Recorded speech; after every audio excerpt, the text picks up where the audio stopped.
j'espère que la présidence d'aujourd'hui renseigne que nous devrions procéder à la commission. Parce que d'un côté comme de l'autre, chacun a saisi votre tribunal pour... Ça, c'est votre fait d'audience. C'est ce que vous avez à dire. Mais quand vous dites qu'il a fait d'audience à l'ancien, c'est comme si vous en avez. C'est ça. En fait, monsieur le président, c'est passé là.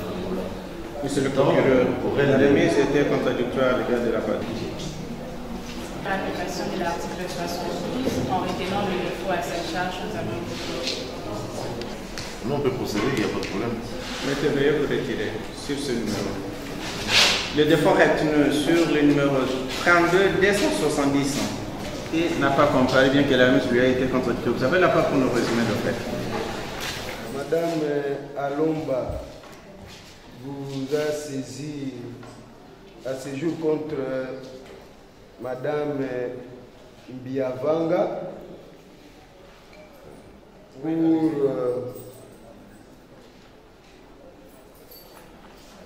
dire recevable et fondé la présente action, dire établi en fait comme en droit les infractions de vol, de faux en écriture et usage de faux, respectivement prévus et punis par les articles 79, 124 et 126 du Code pénal congolais livre 2, et les condamner aux peines prévues par la loi. Condamner aussi madame au paiement de 125 000 $ de dommages et intérêts. Pourquoi nous disons cela, Monsieur le Président? Madame Alomba est opposée à Madame Mbiavanga au premier degré, c'était dans l'affaire sous RC 62 035 60 652 au tribunal de grande instance de Kinshasa. Le tribunal a eu à rendre une décision en défaveur de Madame Alomba et Madame Alomba est allée en appel sous RCA 18 533. Plusieurs remises ont été faites et Madame Mbiavanga avait fait appel incident. Il s'est fait malheureusement. Au moment où il y avait de remise, les dossiers physiques à la cour d'appel étaient perdus. Madame Alomba, par l'entremise de ses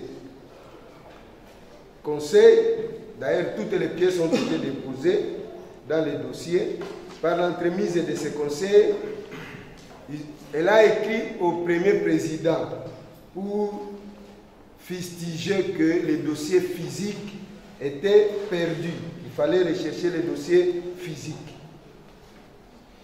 Et on a été surpris que Madame Mbiavanga, de son initiative propre, va reconstituer les dossiers. Et en reconstituant les dossiers, il a mis ses pièces propres à elle. Et il va fixer l'affaire. En fixant l'affaire, il va même sommer parce qu'elle va même sommer parce qu'elle était appelante incidente. On arrive à l'audience. L'affaire d'audience est là de cette date-là. Non, maître, oui. Pas résumer les faits. Vous allez traiter bientôt. Oui, oui, c'est ça. Résumez d'abord les faits. Oui, ce sont les faits, oui. On arrive à l'audience, ce jour-là, on trouve une sommation. Madame Mbiavanga avait renoncé parce qu'on lui demandait que les dossiers n'étaient pas en état d'être plaidés, qu'elle renonce à sa sommation, elle avait refusé. Et la Cour nous avait invités à plaider. Monsieur le Président, nous avons commencé à plaider. Je crois que vous avez, le tribunal à l'expérience. Quand les partis plaident, le tribunal écoute le parti, et surtout que nous étions en matière civile.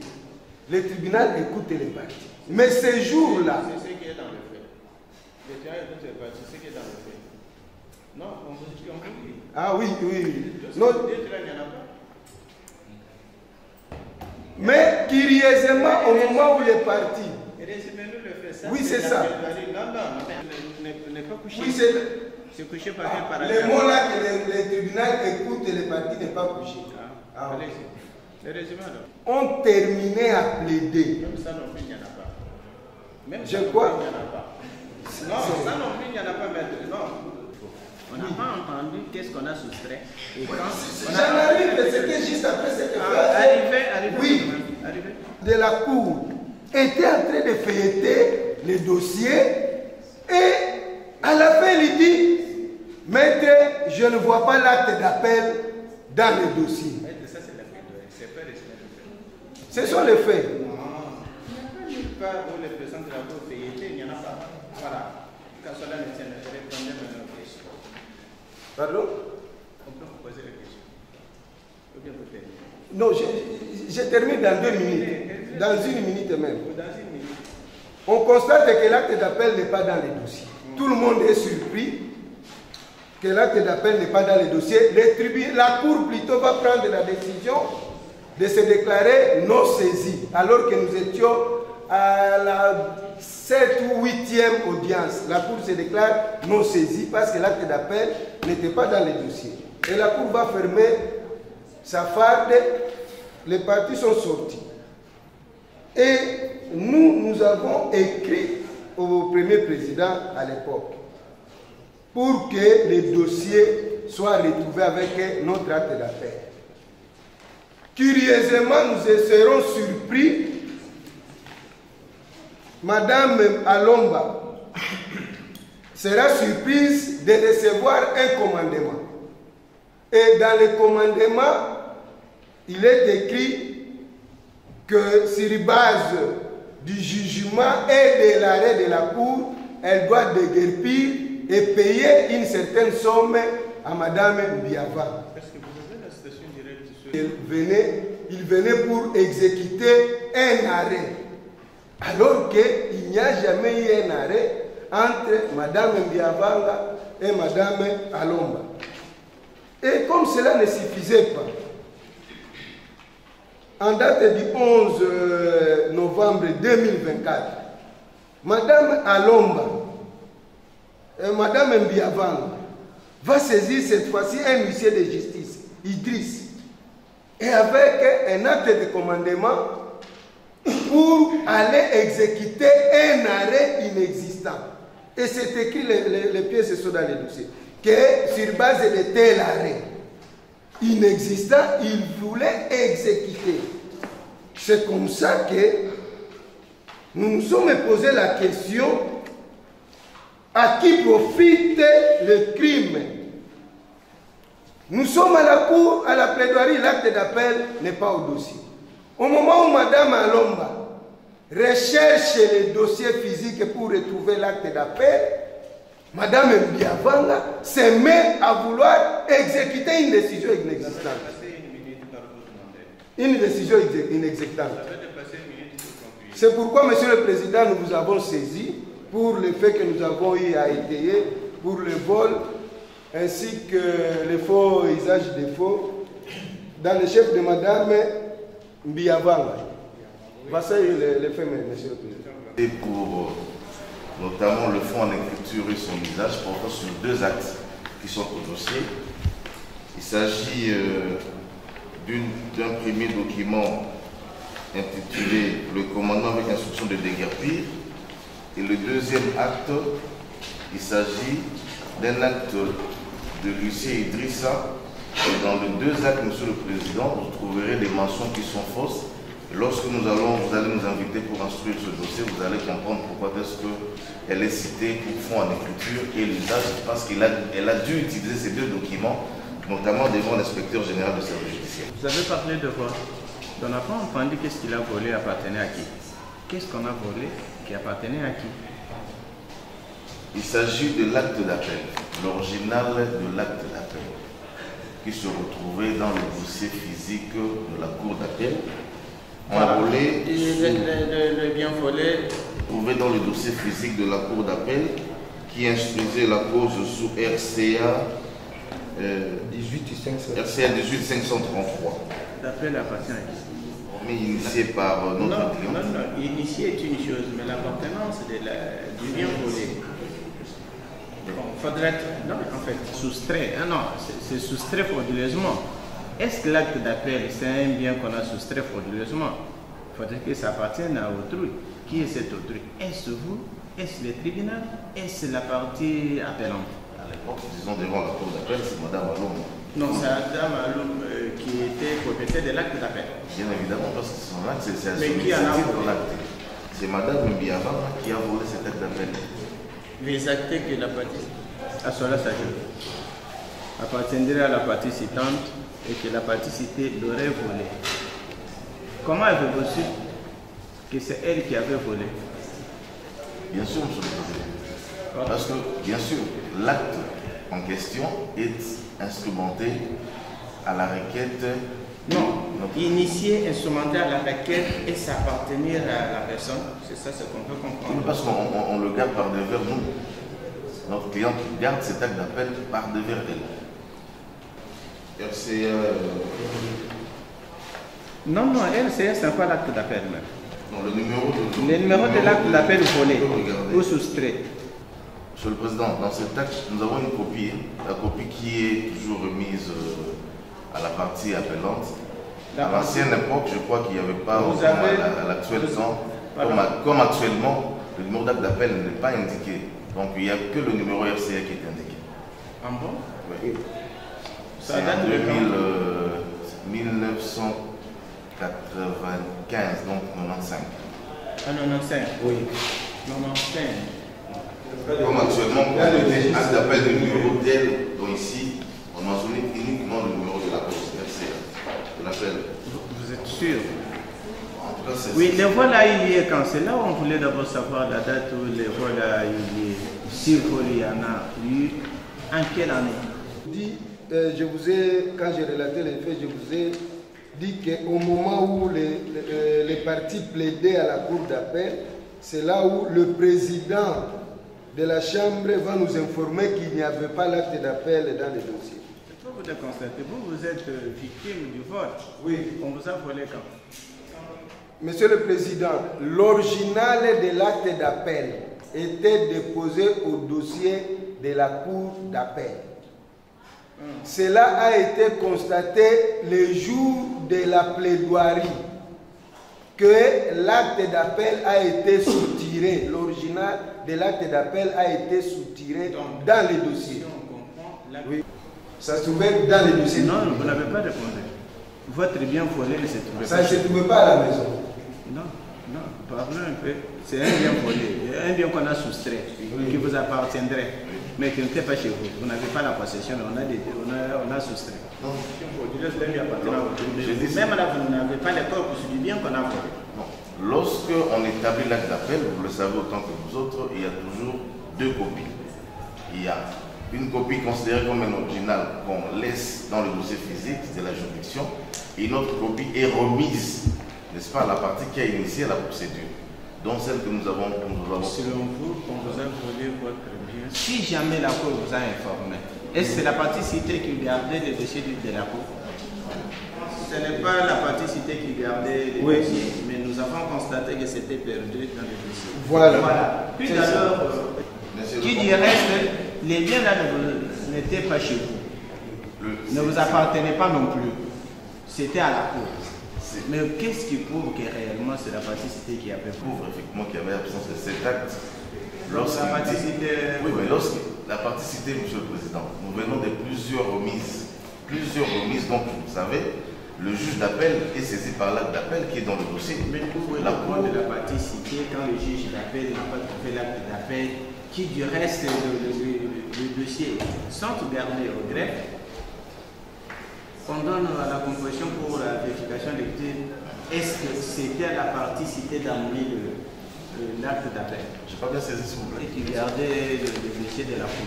Le dossier de la Cour d'appel. Oui, maintenant, comment les vols être invités à la participation? Mais c'est son comportement pendant l'audience, M. le Président. Nous avons été par plusieurs fois dans des remises. Son comportement en faisant quoi? C'est ça que j'explique. Oui.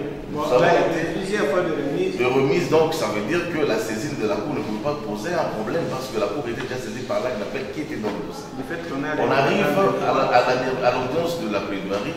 C'est plutôt la partie intimée actuellement citée qui dit à la Cour qu'il n'y a pas d'acte d'appel dans le dossier. Un comportement comme ça, on peut l'attribuer à qui? À la énième remise, la Cour, à la première audience, la Cour s'est déclarée saisie parce qu'il y avait acte d'appel dans le dossier. Et les remises se sont suivies. Mais le jour de la plaidoirie, on constate l'acte d'appel par l'entremise de la partie citée. Et le président recherche effectivement l'acte d'appel n'est pas, l'original de l'acte d'appel n'est pas dans le dossier. Et on va insinuer ça à qui? Comment pendant les autres remises, elle n'a jamais posé le problème d'acte d'appel? Ça c'est un 2-2. Si Mme Mbiabanga n'était pas l'auteur, comment elle peut demander l'exécution d'une décision inexistante? C'est ça, ce comportement-là. Comment elle peut vouloir exécuter alors qu'elle savait que nous étions en appel? Ce sont là les comportements qui démontrent qu'effectivement, elle est à l'origine de cette soustraction. Qui est attaqué en fait? Quelles sont les pièces? Vous avez dit qu'il s'agit de commandements. L'acte du ciel là, c'est quoi? Est-ce que tu vois les pièces attaquées en fait? D'abord les pièces.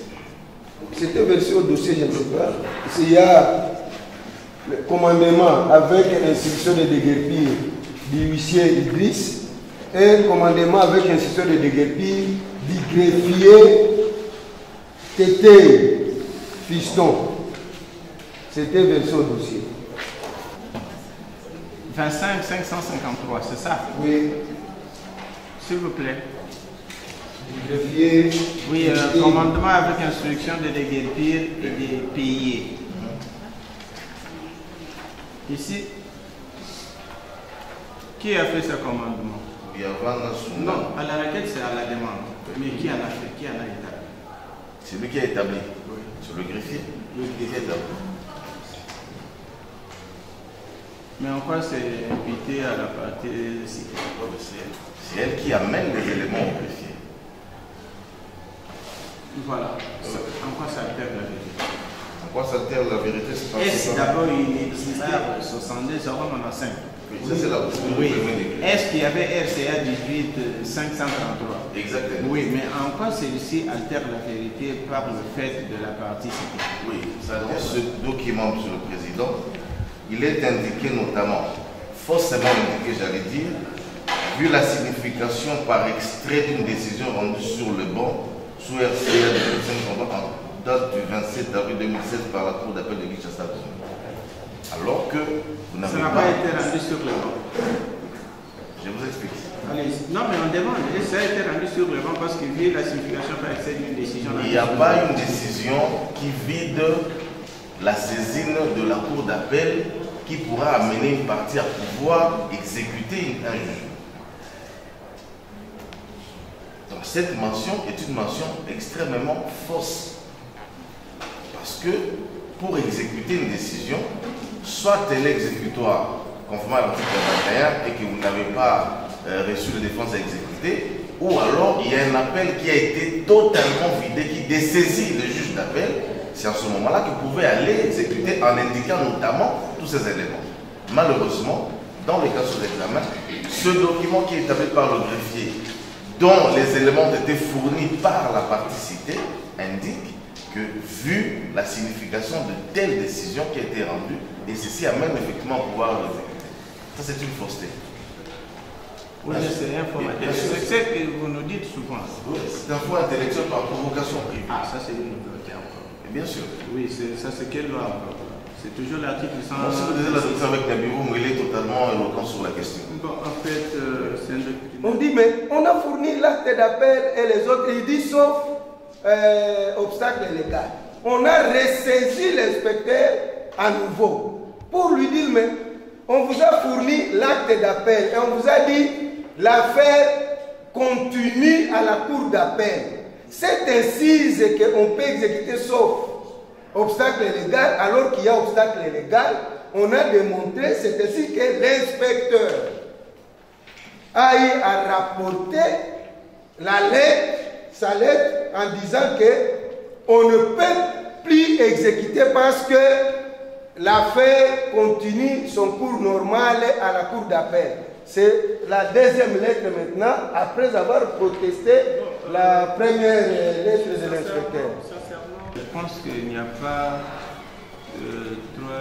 troisième degré de juridiction, à part l'appel et cassation. Et quand le juge décide, l'exécution ne peut être freinée ou empêchée que quand il y a voie de recours légal.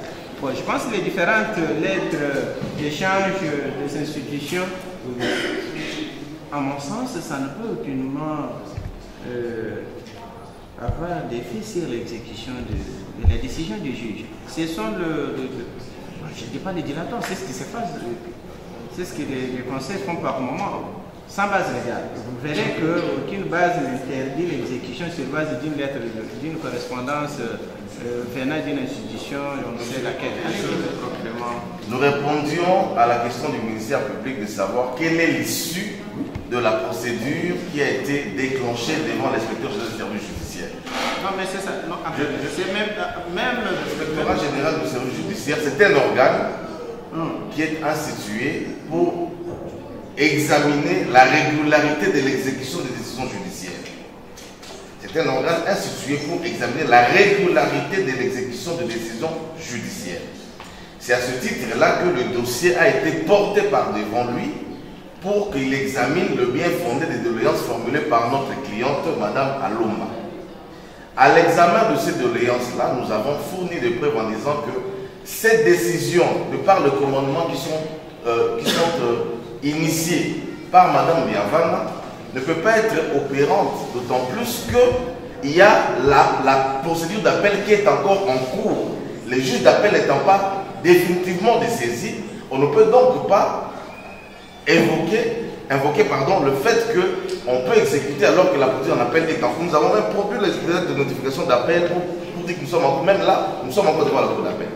Malheureusement, c'est lui qui avait examiné le dossier en premier, commet une confusion, c'est-à-dire soit un flou dans sa réponse pour dire que vous pouvez exécuter, sauf s'il y a obstacle. Nous avons ressaisi pour dire qu'on ne peut pas. Cette exécution est irrégulière, d'autant plus que nous sommes en appel. C'est comme cela que l'inspecteur général va rapporter sa propre lettre en disant que les parties sont encore devant la cour d'appel. Alors, la décision a été exécutée? Non, ça n'a pas été exécuté. C'est cet élément-là, c'est cette incise, cette fausseté que Mme Biavana apporte à l'huissier de justice, apporte au greffier de justice pour dire que voici, il y a un arrêt qui a été rendu et moi j'ai la possibilité de pouvoir aller exécuter pour tirer avantage manifestement illicite. Donc c'est à cela que nous pensons que cette fausseté-là constitue donc un des éléments constitutifs du faux et c'est pour se tirer cet avantage manifestement illicite alors que le parti sont encore devant la cour d'appel. Finalement, l'acte d'appel avait été retrouvé. Vous avez la citation directe? Oui. Oui, la partie citante peut-elle nous dire où est-ce que l'acte d'appel a été retrouvé? Parce qu'elle vient de dire que l'acte d'appel avait été finalement. Un bien volé. Un bien volé. Comment expliquer? Je crois que Maître Kama a eu à expliquer. Et je pense que,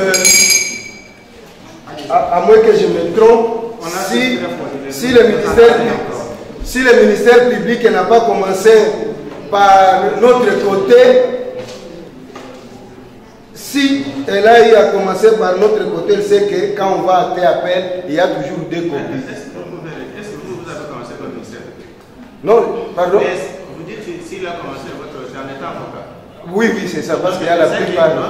L'original qui est déposé au dossier et une copie qui est remise à la partie. Et cette copie-là, c'est notre copie qui nous avait été remise. Mais la copie vraie est volée. La copie qui était dans les dossiers physiques, c'est volé. Est-ce qu'il vous arrive de fois, quand l'affaire continue, il vous arrive de fois de faire ça?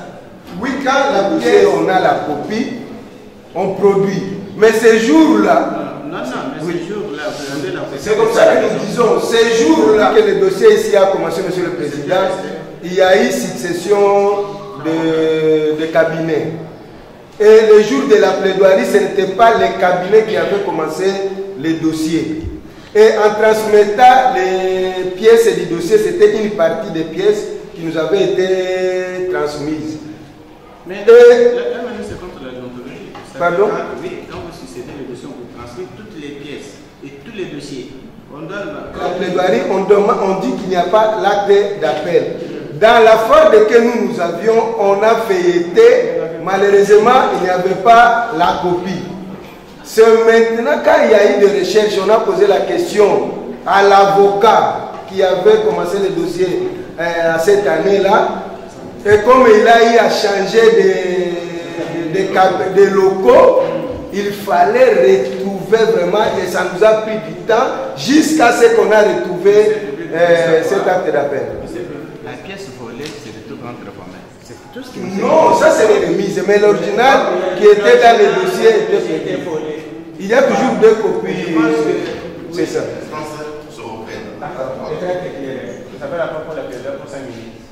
Tout ce que vous avez fait là, c'est la plaidoirie. Oui, sur la loi, sur la question est éloquente de l'article 124 avec des éléments constitutifs, c'est que nous avons fait comme institution constitutive, effectivement, la plaidoirie, nous insinuons sur le fait que la fausseté qui entache les deux documents qui sont déposés par des verbaux au fond en écriture, c'est le fait que Madame Mbiyavala va fournir des éléments de fausses dénonciations à l'huissier et au greffier, disant que, vu la signification de l'arrêt d'elle, ils peuvent donc exécuter alors que cette instance est encore en cours. Ils voulaient tout simplement s'attirer l'avantage manifestement illicite. Et par conséquent, nous pensons que le faux est établi, d'autant plus que aussi il en a fait usage devant l'inspecteur général du service judiciaire, dont nous avons produit la correspondance qui explique clairement que le parti était effectivement devant cet organe. Pour le reste, on va remettre. Oui, pour le vol, vous avez tout parlé de vol et c'est que. Nous vous avons dit que, Monsieur le Président, que le vol a été constaté le jour de la plaidoirie. Et le comportement de Madame Mbiyavala nous a convaincus que c'est elle, effectivement, qui était à l'origine de cette soustraction frauduleuse de l'acte d'appel dans les dossiers physiques. Parce que la question était posée, si Madame Mbiyavala n'était pas l'auteur intellectuel de ces comportements, elle n'allait même pas saisir l'huissier ainsi que le greffier pour vouloir exécuter une décision qui n'existe pas. C'est ce qui nous a fait pousser à croire qu'effectivement, c'est elle qui était l'auteur. Et le jour même de l'audience, on ne savait pas, l'inspiration venait d'où pour savoir que l'acte d'appel n'était plus dans le dossier. En conclusion, Monsieur le Président, vous allez retenir cette infraction dans le chef de Madame Mbiyavala étant auteur intellectuel de cette soustraction frauduleuse. J'ai dit. Oui, parce que la peine, c'est la parole. Nous avons dû rigourer en prononçant les peines prévues par la loi. Et pour nous, la partie civile, parce que, Monsieur le Président, le comportement de Madame Mbiyavala a causé, continue à causer d'énormes préjudices.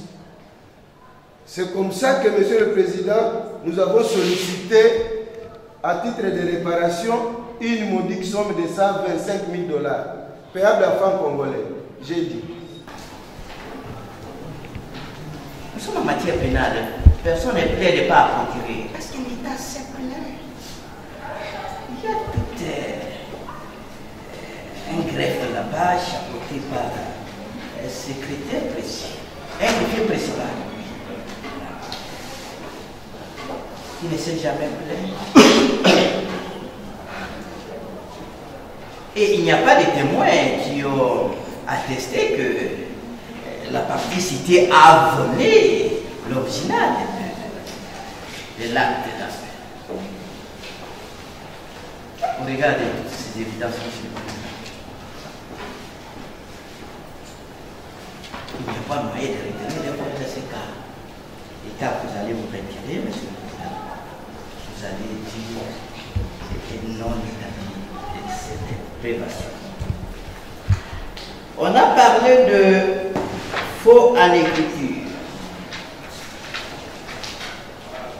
J'ai suivi la partie citante, a dit qu'au premier degré, c'est la partie citée qui a gagné. Et ils ont fait appel. Et la peine n'a pas encore été vidée, on a tenté d'exécuter. Tenté d'exécuter, de déguerpir sans cliente.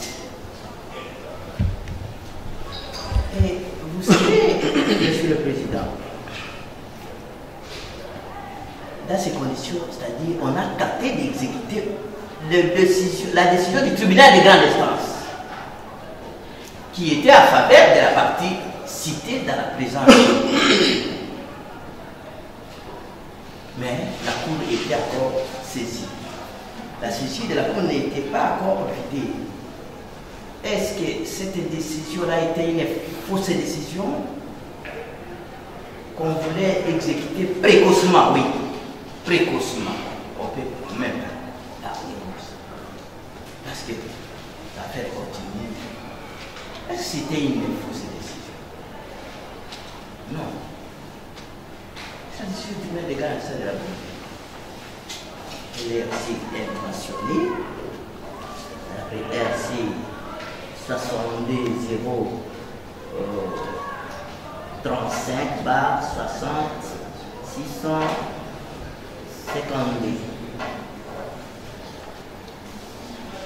Est-ce que même dans cette hypothèse, on peut parler qu'il y a faux, une décision qui existait et on l'exécutait précocement. Mais quand il y a commandement, il y a des formes consacrées pour attaquer un commandement. Parler des fois à ce niveau.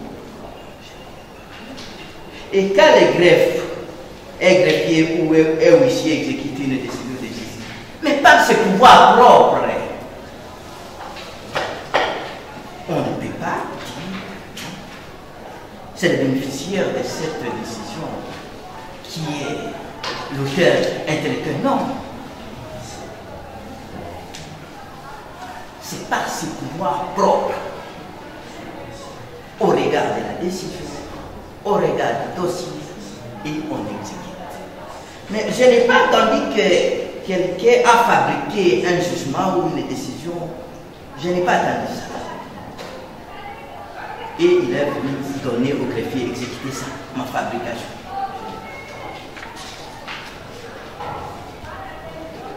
À ces conditions, on ne peut pas parler de forme. Une décision de justice qui a été tentée d'être exécutée précocement alors que la Cour n'a pas encore vidé sa saisine. Et on ne peut pas imputer ça au bénéficiaire de la décision, et surtout que même les greffiers ou l'huissier ne vous a pas dit qu'il y avait sa fabrication et des sous-métiers. Soit à côté ici, des témoignages de ces personnes-là. Vous allez aussi, et quand vous allez vous retirer, vous allez dire aussi non établir cette privation pour en écriture. Et usage des faux. Monsieur le Président, mais quand les faux n'existent pas, c'est la conséquence. L'usage s'efface de lui-même. Parce que les faux n'existent pas. Les faux l'usage ne peut plus résister à ce moment-là. Au préalable, il est faux. Vous allez aussi dire cette privation aussi non établie. Et voilà, et vous allez tout simplement acquitter la partie citée, et mettre les frais à charge. S'agissant de faux en écriture et de son usage, la différence qu'il y a dans cette affaire, c'est que on n'a pas attaqué une décision judiciaire en faux, comme le prétend le ministère public. Le ministère public vous dit il n'y a pas inexistence d'une décision fausse. Mais nous avons attaqué un acte d'exécution. En tout cas, 2 actes d'exécution qui contiennent chacun d'eux les mentions fausses. On n'a pas attaqué une décision de justice en faux. On n'a pas dit qu'il s'agit de jugement tel du TGI qui est faux. On n'a pas dit qu'il s'agit d'un arrêt de la cour d'appel qui est faux. Non. On a dit l'acte d'exécution établi à l'initiative de la partie citée ayant fourni des éléments faux à l'agent d'exécution qui est attaqué. Quelles sont ces mentions fausses? Nous avons donné des éléments. Cette mention ne pouvait pas figurer dans l'acte d'exécution, d'autant plus que nous sommes encore devant la cour d'appel. C'est cela la différence. On n'a pas attaqué une décision de justice en faux, nous avons plutôt attaqué l'acte d'exécution contenant des mentions fausses. En l'occurrence, le fait de dire vu l'arrêt signifié par extrait en date de due. Et ça amène quoi? Ça permet à la partie qui a fourni ces éléments faux à l'agent d'exécution de pouvoir se tirer un avantage manifestement illicite, lequel? Le déguerpissement frauduleux de quelqu'un. Voilà la différence. Non, mais c'est ce qu'il a dit, monsieur. On ne fournit plus de paroles à l'air. On fournit soit la décision de justice, un acte de non-appel, non opposition, non. Il n'y a que ça. Dire que la partie citée a fourni, ce n'est pas des paroles correctes. On va recueillir pour exécuter les papiers de l'État. C'est ça qui est là. Le monsieur Pimka a conduit une extense sans réquisitoire saisir le tribunal. Clôt le débat, l'affaire est mise en délibéré pour se prononcer dans 10 jours. Au plus tard, je vous semble que c'est le seul que nous avons. Après que vous ayez recherché, non, il y a non. Oui, oui. Vous avez recherché dans des cabinets différents. Voilà. Oui, l'affaire est mise en délibéré pour se prononcer, pardon, au plus tard le 4. Non. Le note, on va prononcer. Oui. Même sans notre DPV, on prononce. Oui, le conseil.